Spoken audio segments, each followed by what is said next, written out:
Fíjate que, digo, tú y yo pensamos muy alineadamente la diferencia entre el emprendedor y el empresario y todas estas cosas que platicábamos fuera de cámara.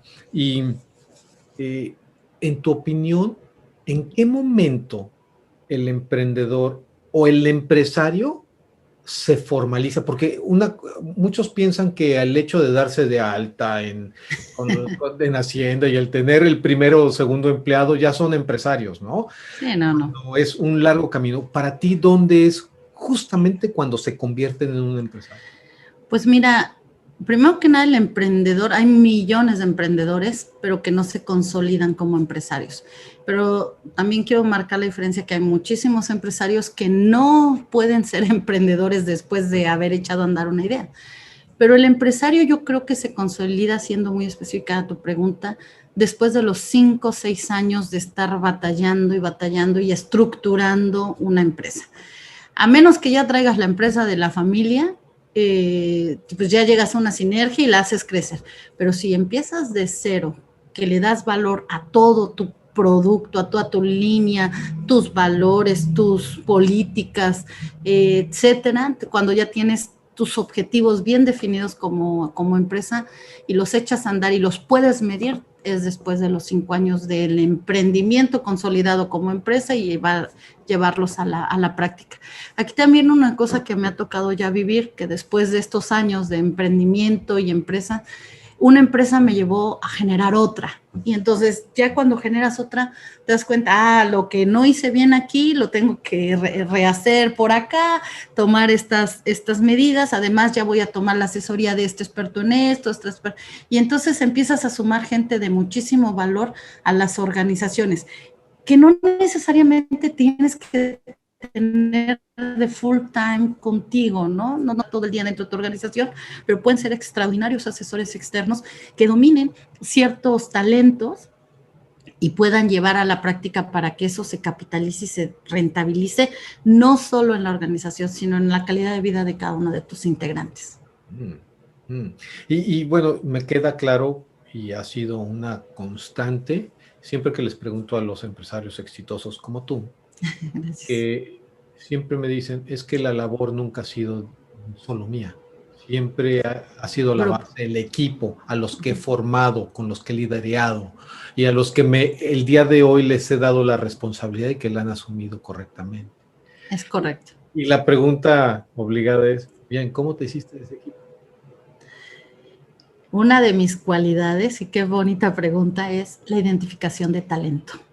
Fíjate que desde chica en la escuela tenía ese don de darme cuenta que no necesariamente el más inteligente es el que te iba a ayudar en el grupo, en esto. Me identificaba rápidamente con la gente con gran proactividad, gente dispuesta a cambiar las sillas si ve que está en un lugar equivocado, gente que siempre da más allá del conocimiento, que son proactivas, que saben trabajar en equipo y todo.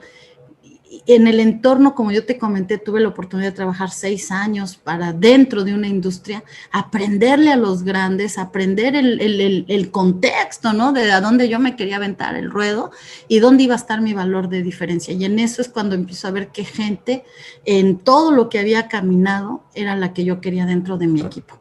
Entonces saco una convocatoria con una empresa que se dedica a reclutar personal a nivel internacional, no voy a decir el nombre por marketing, pero es una empresa a nivel internacional.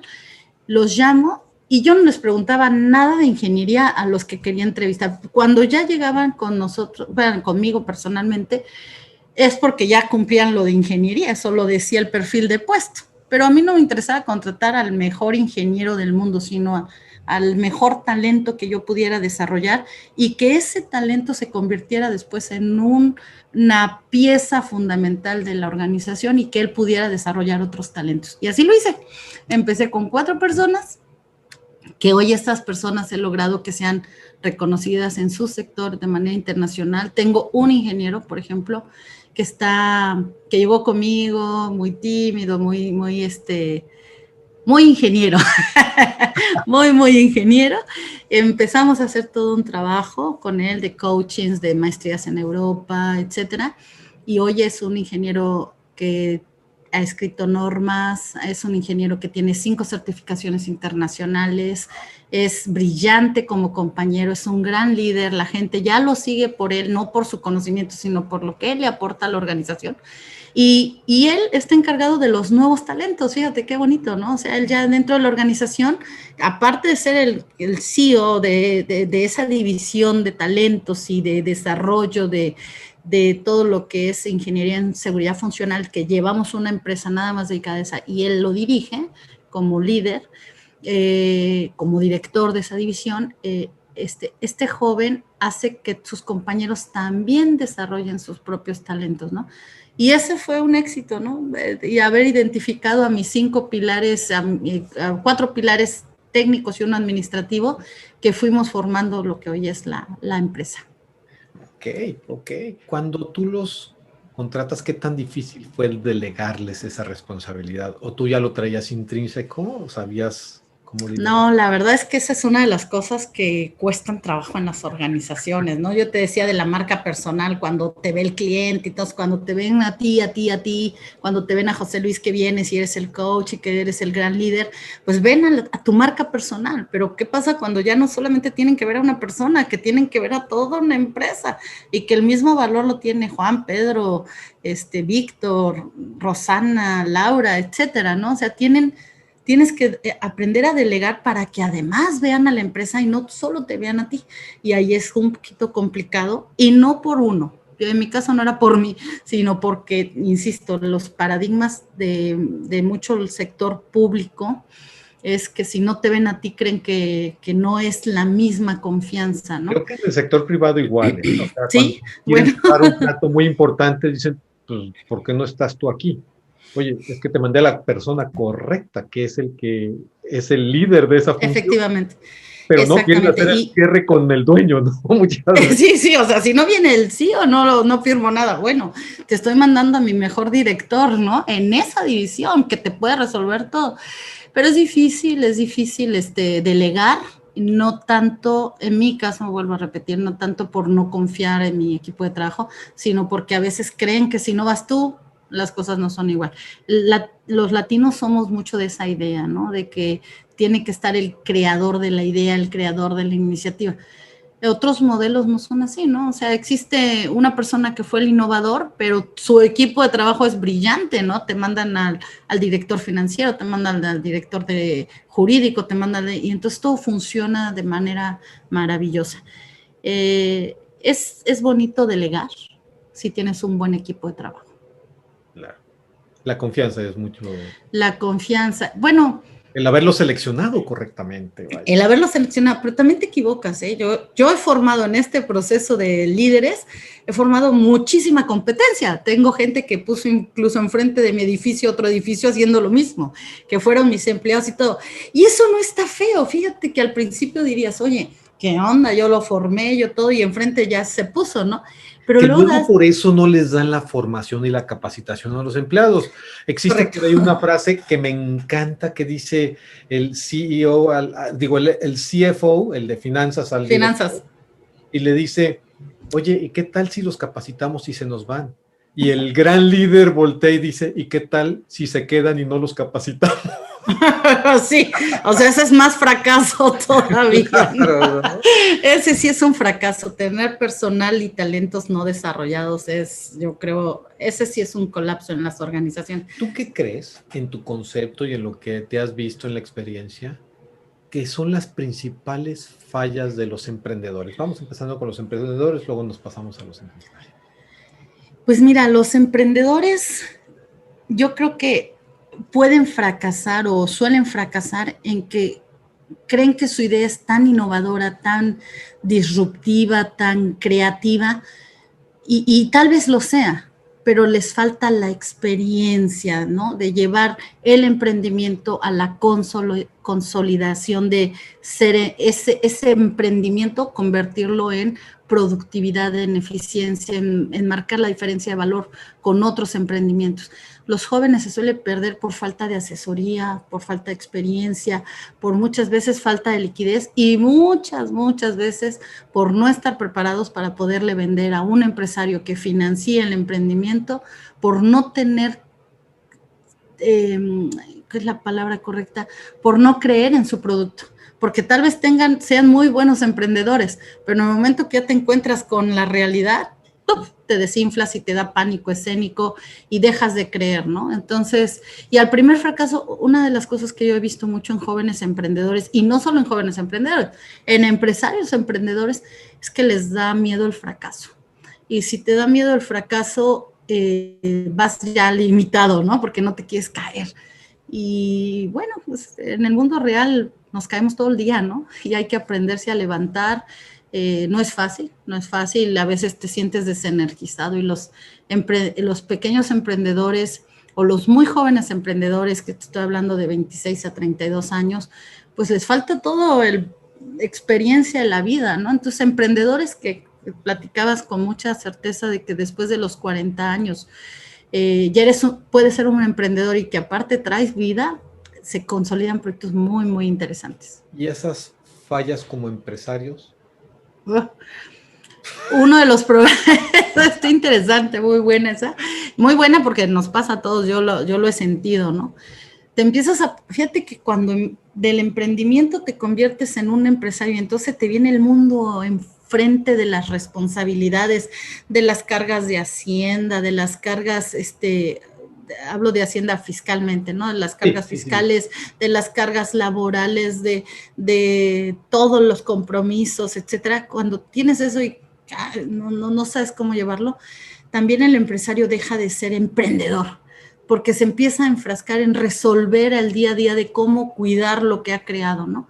Y en ese momento también casi está sentenciando a la compañía a ir de manera lineal y sin poder observar qué pasa en el contexto, qué pasa en el mercado, y entonces te dejas de arriesgar, y en el momento que dejas de ser soñador, en el momento que dejas de ser arriesgado, te conviertes en un trabajo monótono, te empiezas a cansar tú mismo, se cansan tus colegas, estás preocupado por mantener, ¿sí me explico?